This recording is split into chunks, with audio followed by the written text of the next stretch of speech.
Il est 15h30, les portes sont à peine ouvertes et déjà la file d'attente est longue. Première étape pour les donneurs, l'inscription. Ils rencontrent ensuite un médecin.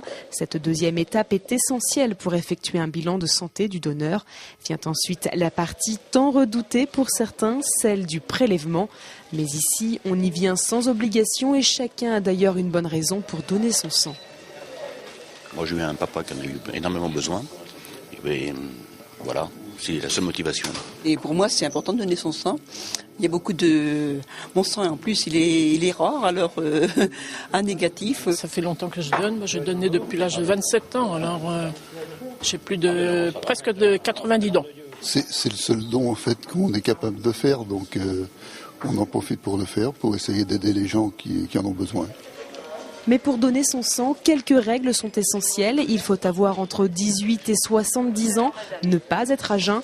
Les hommes ne peuvent pas donner plus de 6 fois par an. Pour les femmes, les dons ne doivent pas dépasser les 4 par an.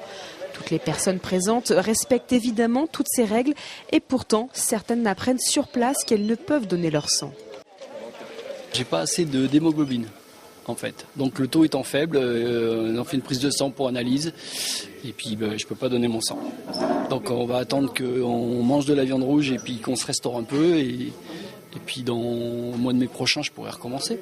J'ai essayé de le donner mais ça n'a pas marché quoi.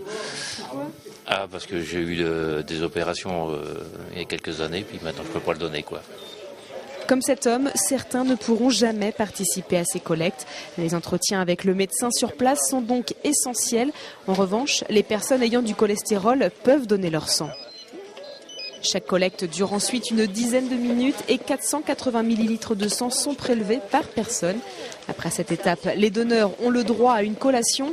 Le sang, quant à lui, sera distribué aux hôpitaux de la région et envoyé un peu partout en France pour faire face à la pénurie et répondre aux besoins des malades.